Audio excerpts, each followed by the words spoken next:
పెన్నుర్తి మండలం చింతగట్ల పంచాయతీ పరిధిలో విశాఖ జిల్లా అర్బన్ ఇన్ఛార్జి గండి బాబ్జీ వేధిస్తున్నారంటూ చింతగట్ల టీడీపీ గ్రామస్తులు ఆందోళన బాటపట్టారు.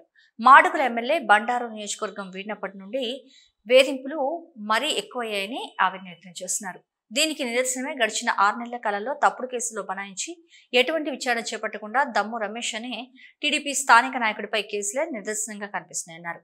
దీనికి తోడు రమేష్ బండారు ప్రధాన అంచెడు కావడంతో ఆయనపై రౌడీ షీట్ కూడా తెరిపిస్తారంటూ సాక్షాత్తు జిల్లా అర్బన్ అధ్యక్షుడు గండి బాబ్జీ బెదిరించడమే ప్రధాన కారణంగా తెలుస్తుంది. తెలుగుదేశం పార్టీ ఆవిర్భావ దినోత్సవం నుండి నేటి వరకు పార్టీ కోసం అహర్నిశలు శ్రమిస్తున్న కార్యకర్తలపై కేసులు బనాయించడం పట్ల గ్రామంలో తెలుగుదేశం పార్టీ నాయకులు దిక్కుతోచిన స్థితితో కాలం వెళ్లదీస్తున్నారు. గత ప్రభుత్వ కాలంలో వీళ్ళ దాడులు జరిగిన పార్టీని ఏమాత్రం వేడకుండా సొంత పార్టీ కోసం ఎన్నికల్లో గెలుపు కోసం శాయశక్తుల శక్తి కూడగట్టుకుని పనిచేసి పోరాటం చేశారంటూ పేర్కొన్నారు. అయితే పార్టీ అధికారంలోకి వచ్చినప్పటి నుండి వారిపై దాడులు ఆగడం లేదంటూ తెలిపారు. బాబ్జీ తమపై దాడులు జరుగుతున్నప్పటికీ వైఎస్ఆర్ పార్టీకి చెందిన సర్పంచ్ భర్త అయినటువంటి గనిశెట్టి కనకరాజుకు వత్తాసు పలుకుతూ దాడుల వెనుక కుట్రపూరితమైన రాజకీయం చేస్తున్నారని అన్నారు. పార్టీ గెలిచాక కూడా వేధింపుల పర్వం కొనసాగడంతో తమకు ఆత్మహత్య శరణ్యం అంటూ పత్రికాముఖంగా వారు కన్నీళ్లు పెట్టుకున్నారు. గండి బాబ్జీ వేధింపులను పార్టీ అధిష్టానం వద్దకు తీసుకెళ్తామని వాపోయారు. అయితే ఇది ఇలా కొనసాగితే రానున్న రోజుల్లో పార్టీని వీడే అవకాశం ఉందంటూ ఆవేదన వ్యక్తం చేశారు. ఈ కార్యక్రమంలో తెలుగుదేశం పార్టీ నాయకులు ఇపిలి చిన్నారావు, దాసరి రమణ, చీపురుపల్లి నరసింహరావు, నందవరపు సన్యాసరావు, తెలుగుదేశం పార్టీ కార్యకర్తలు, గ్రామస్తులు పాల్గొన్నారు. పెన్నుర్తి మండలం చింతగట్ల పంచాయతీ నుంచి ఇక్కడ ఉన్న వాళ్ళందరూ తెలుగుదేశం పార్టీ పెట్టిన దగ్గర నుంచి కూడా వేరే పార్టీకి వెళ్లకుండా తెలుగుదేశం పార్టీని నమ్ముకొని తెలుగుదేశం పార్టీ మా ఊపిరి మా ప్రాణం అన్నంత కఠినంగా కష్టపడిన కళ్ళుగట్టిన కార్యకర్తలండి. కాకపోతే ఇప్పుడు జరుగుతున్న పరిస్థితులు తెలుగుదేశం పార్టీ గెలిచిందని ఆనందంతో ఆంధ్రప్రదేశ్ రాష్ట్రం అంతా కూడా చాలా సంతోషాలతో పండుగ చేసుకున్న తరుణంలో మా నియోజకవర్గానికి మాత్రం ముఖ్యంగా మా పంచాయతీ మాత్రం ఇప్పుడు ఆ బాధలే మళ్ళీ చూడవలసి వస్తుంది. మాకు ఒక కారణం ఏంటంటే ఈ మధ్యకాలంలో మొన్న 19వ తారీఖున వినాయక నిమజ్జనం ప్రకారంగా మా యొక్క దేవుడిని అనుకునే ప్రశ్నకి వెళ్తుంటే మా పంచాయతీలో కరుడుగట్టిన కార్యకర్త గనిశెట్టి కనకరాజు స్థానిక సర్పంచ్ భర్త అండి ఈయన. ఇదే కాకుండా ఈరోజు మేము నిమజ్జన కాడికి వెళ్తుంటే మా దేవుడి కాడగా కుర్చీలు పెట్టి దాన్ని అడ్డుకొని మా మీద దౌర్జన్యం చేస్తుండగా మేమందరం వెళ్ళి బతిమాలి ప్లీజ్ దేవుడి కార్యక్రమం ఇక్కడ ఇబ్బంది పెట్టకండి మమ్మల్ని అని చెప్పేసి ముందుకెళ్తుంటే ఎట్టి పరిస్థితులు ఎలాగని వెళ్ళలేదు. ఊర్లో నేనే ఉండాలి, నేనే రాజకీయం చేయాలి, నన్ను మిస్మర్ ఎవరు లేదనే విధంగా గాజు బోట్లతో మాపై దౌర్జన్యం చేయడానికి దిగారు.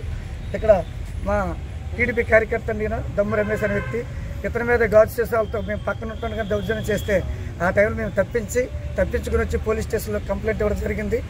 మరి అదేవిధంగా ఈ యొక్క కనకరాజుతో గత 2019 నుంచి 2024 వరకు కూడా చింతగట్ల పంచాయతీలో తెలుగుదేశం పార్టీ కార్యకర్త అనేవాడు అతని బాధ్యతలు ఒక్కడు కూడా లేడం లేదు. అందరూ వాళ్ళ బాధ్యతలే. ఇక్కడ ఉన్న సీనియర్ నాయకులండి మా సోదరుడు చీపురుపల్లి నరసింహరావు అని చెప్పేసి మొన్న గత నవంబర్ నెలలో అన్యాయంగా ఇరికించి లేనిపోయిన కేసులు పెట్టి 3 నెలలు జైల్లో పెట్టించిన మనిషి ఆ మనిషి. అదేవిధంగా చిన్నప్పటి నుంచి 30 సంవత్సరాల నుంచి మరొక తెలుగుదేశం పార్టీ సీనియర్ కార్యకర్తలన్న మా వాళ్ళందరూ చాలా నాన్నగారు ఎక్సర్పంచ్ చేశారు. ఒక్కరిని కాదు ఇద్దరిని కాదు ఇలా ఇబ్బంది పెట్టిన ఒక కరుడుగట్టిన వైసీపీ కార్యకర్తకి మన పెన్నుర్తి నియోజకవర్గ తెలుగుదేశం పార్టీ ఇన్ఛార్జ్ అయినటువంటి గండి బాబ్జీ గారు ఒక విధంగా కాదు 2 విధంగా కాదు అన్ని విధాలుగా ఆయన కుమ్ము కాస్తున్నారు. మరి ఈరోజు ఇన్ఛార్జి గారి కంటే ఇంకా ఎవరైనా నియోజకవర్గంలో పెద్దవాళ్ళు ఉన్నారంటే చెప్పండి, వాళ్ళ దగ్గరికి వెళ్ళి మా బాధ చెప్పుకుంటాం. మేమైతే ఈరోజు వరకు గండి బాబ్జీ గారే మాకు in charge. Present party in charge Bandaru Satyanarayana Murthy గారు మాడుగులు వెళ్ళిపోయిన దగ్గర నుంచి ఈయన దగ్గరికి మేము కష్టంగా చెప్పుకోవడానికి అనేక సార్లు వెళ్ళాం. మేము ఎప్పుడు వెళ్ళా సరే ఆయన ఒకటే, కనకరాజు నా మనిషి, కనకరాజుతో మాకు ఎన్ని రోజుల నుంచో సత్సంబాలు ఉన్నాయి, ఒకప్పుడు నేను వైసీపీలో ఉండేటప్పుడు నా మనుషులు అనే ధోరణిలో చెప్తున్నారు. దీనికి కొన్ని ఉదాహరణలు ఏంటంటే నిన్న 5 గొడవలోనే మేము పోలీస్ స్టేషన్లో మమ్మల్ని తీసుకెళ్ళి లోపల పెడితే కనకరాజుని బయటకు వదిలేయండి అని చెప్పేసి పోలీస్ అధికారుల మీద కూడా ఒత్తిడి తెచ్చారని మాకు కొంత సమాచారం వచ్చింది. మరి అదేవిధంగా 2019 నుంచి చింతగట్ల సర్వే నంబర్ 16లో కానీ 81/2లో కానీ అదే గనిశెట్టి కనకరాజు వైసీపీ సర్పంచ్ భర్త అయినటువంటి గనిశెట్టి కనకరాజు అనేక భూ కబ్జాలు చేసి అనేక అక్రమ నిర్మాణాలు సృష్టిస్తే వాటన్నిటి మీద అనేక సార్లు స్పందన కార్యక్రమంలో మేము ఫిర్యాదు పెట్టినప్పుడు కూడా ఆ కట్టడాలు ఆగలేదు. అంటే మేమేమనుకున్నామంటే చాలా ఆనందంగా ప్రభుత్వం రాగానే గతంలో మనం పెట్టిన ఫిర్యాదులన్నింటి మీద మనకి ఇప్పుడైనా ఒక న్యాయం జరుగుతుంది, మన పంచాయతీకి న్యాయం జరుగుతుంది. మనం కూడా తెలుగుదేశం పార్టీ కార్యకర్తలను మనకు గుర్తిస్తారు, పెద్దలకు కూడా అది ఒక అర్థం వస్తూ ఉన్నాం. కానీ యాసలన్నీ కూడా ఈరోజు ఏదైతే పెందుర్తి నియోజకవర్గ తెలుగుదేశం పార్టీ ఇన్ఛార్జిగా ఉన్నటువంటి గండి బాబ్జీ గారి వలన మా యాసలన్నీ అడియాసలు అయిపోగా తిరిగి మాపై కేసులు బనాయించే విధంగా బాబ్జీ గారు ప్రవర్తిస్తున్నారు. దయచేసి ఈ పత్రిక ద్వారా ముఖ్యంగా విశాఖ జిల్లా తెలుగుదేశం పార్టీ పెద్దలకి మేము ముఖ్యంగా కోరుకుంటున్నామండి. అదేవిధంగా రాష్ట్ర పెద్దలైనటువంటి కూటమి నాయకులైనటువంటి తెలుగుదేశం పార్టీ అధినేత నారా చంద్రబాబు నాయుడు అవనివ్వండి, లేకపోతే లోకేష్ బాబు అవనివ్వండి, జనసేన అధినేత అయినటువంటి పవన్ కళ్యాణ్ గారు అవనివ్వండి, మీ అందరికి కూడా మా యొక్క విన్నపించుకుంటున్నాం. ఏంటంటే మా అదృష్టం ఈరోజు ఒకటి ఉందండి. అంతో ఎంతో మా నియోజకవర్గం నుంచి బయట నియోజకవర్గానికి వెళ్ళిపోయినా సరే బండారు సత్యనారాయణమూర్తి గారు మా బాధలు చెప్పుకోవడానికి వెళ్ళేటప్పుడు ఆయన సమస్యలు తీర్చలేకపోవచ్చు ఇప్పుడున్న పరిస్థితులను బట్టి. కానీ శుభ్రంగా ఏం జరిగిందమ్మా వింటున్నారు, ఏదో బాధపడుతున్నారు, నా చేతన సాయం చేస్తానని చెప్పేసి ఆయన గౌరవిస్తున్నారు. మరి ముఖ్యంగా ప్రజెంట్ ఇక్కడ జనసేన ఎమ్మెల్యే అయినటువంటి పంచగల రమేష్ బాబు గారు మాత్రం మాకు కొన్ని బాధలకు వెళ్తే తప్పనిసరిగా మీ శత్రువే నా శత్రువు, మీ బాధలే నా బాధలు, మీ కష్టాలే నా కష్టాలు, మీ తెలుగుదేశం పార్టీ నాయకులు మీకు సహాయం చేసినా చేయకపోయినా మీరు నన్ను నమ్మి ఓట్లేసి గెలిపించారు కాబట్టి తప్పనిసరిగా నా మద్దతు మీకు ఉంటుందని చెప్పేసి రమేష్ బాబు గారు మాకు ఎంత భరోసా ఇచ్చారు. ఇప్పుడు గండి బాబ్జీ గారు మీకు సపోర్ట్ చేయట్లేదు కదన్నా? అవునండి. మీరు అతను సపోర్ట్ చేయకపోతే పార్టీకి రాజీనామా చేస్తారా మీ ఊళ్ళో అందరూ? పార్టీకి అవసరమైతే రాజీనామా చేయడానికి సిద్ధమండి. మాకు నాకు ఊహ తెలిసిన దగ్గర నుంచి కానీ ఇక్కడ ఊహ తెలిసిన దగ్గర కానీ అందరూ తెలుగుదేశం పార్టీ నమ్ముకున్న ఉన్న కార్యకర్తలు మా ప్రాణాలు, మా ప్రెస్టేజ్, మా యుగో కంటే మాకు పార్టీ మాకెందుకు పనికి వస్తుందండి. పార్టీ మీరు బండారు వర్గం వల్లే గండి బాబ్జీ మీకు వేధింపులు చేస్తున్నారా? అది కూడా ఒక కారణం అవ్వచ్చండి.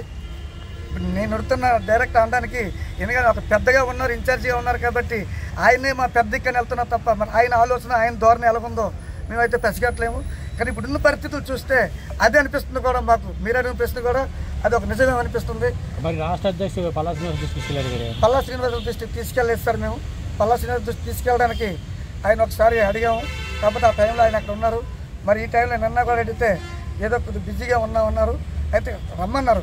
కానీ వచ్చేలేపు ఆల్రెడీ మొన్న అయిన కేసులు బనాయించారు సార్ మా మీద. 100% తప్పు ఉంది. ఆ విషయంలో పోలీసు వారు అక్కడ ఉన్నారు, పోలీసు వారు అక్కడ పరిశీలనలో ఉన్నారు. అదే రాత్రి పూట పోలీసులు వచ్చారు. అయినప్పటికీ కూడా మాకు తెలిసిన సమాచారం ఏంటంటే ఇది యాక్చువల్ వన్ సైడ్ కట్టవలసిన కేసు అండి. ఒక దేవుని కార్యక్రమంలో మేము భిన్నంగా తీసుకెళ్తుంటే కాకపోతే పోలీసు వారి దగ్గర వీడియోలు ఉన్నాయి. దౌర్జన్యంగా అదే కనకరాజు దారి అడ్డుకొని కొట్టించి ఎఫ్ఐఆర్ వేయించి రౌడీ షీట్ ఓపెన్ చేశారండి. మరి మన తెలుగుదేశం పార్టీ పెద్దలు ఇవన్నీ ఆలోచించాలి. మీకు కార్యకర్తలు ఇంకా ఉండాలి, ఇంకా పార్టీ బలోపేతం అవ్వాలి, మమ్మల్ని అందరినీ కూడా మీరు తెలుగుదేశం పార్టీ కార్యకర్తలుగా నమ్మాలని మీరు అనుకుంటే దీంట్లో మాకు న్యాయం చేస్తారని మనస్ఫూర్తిగా కోరుకుంటున్నాం. అదేవిధంగా ముఖ్యంగా చంద్రబాబు నాయుడు గారికి కానివ్వండి, లోకేష్ బాబు గారికి అవనివ్వండి, పవన్ కళ్యాణ్ కానివ్వండి, ఇదే విధంగా ఈ అన్ని కూటంలో మాకు జరిగిన న్యాయం ఏ నియోజకవర్గంలో కూడా అటు తెలుగుదేశం పార్టీ ఎమ్మెల్యే ఉందర జనసేనలు జరగకూడదు, జనసేన ఉన్న ఎమ్మెల్యే దగ్గర ఎవరి వాళ్ళకి ఎటువంటి ఇబ్బంది కూడా కలగకుండా చూస్తారని మా మనస్ఫూర్తి కోరుకుంటున్నాం. ప్రత్యేకంగా ఒక మాట అండి, ఈరోజు రమేష్ బాబు గారు ఇచ్చిన భరోసా మాకు ఎంతో భరోసా ఇచ్చింది. మీకు ఏమైనా చేతనైతే మీరు మీ అది ఇన్ఛార్జ్ని అడగండి, లేదా మీరు మీ పార్టీ మీరు పడండి. నా సాయం అయితే మీరు నాకు ఓట్లేసి గెలిపించారు కాబట్టి ఎప్పుడు కూడా నా సాయం మీకు ఉంటుంది. మీకు ఏ కష్టం వచ్చినా నేనైతే నాకు చేతనంత వరకు సాయం చేసి నాకు భరోసా ఇచ్చారు. దానికి చింతకట్ల పంచాయతీ తరఫు నుంచి తెలుగుదేశం పార్టీ కుటుంబ సభ్యులందరి తరఫు నుంచి రమేష్ బాబు గారికి అయితే ప్రత్యేకమైనటువంటి నమస్కారం కూడా తెలియపరచుకుంటున్నాం. దయచేసి మా యొక్క విన్నపాన్ని ఈ పత్రికా విలేకరుల ద్వారా తెలియపడుతున్నాం. మీరందరూ కూడా మా బాధను అర్థం చేసుకుని ఈ యొక్క సమస్యని మా పెద్దల దృష్టికి వెళ్ళినంత వరకు మీరు కూడా మీ యొక్క ఛానల్లో చూస్తారని మరీ కోరుకుంటున్నాం.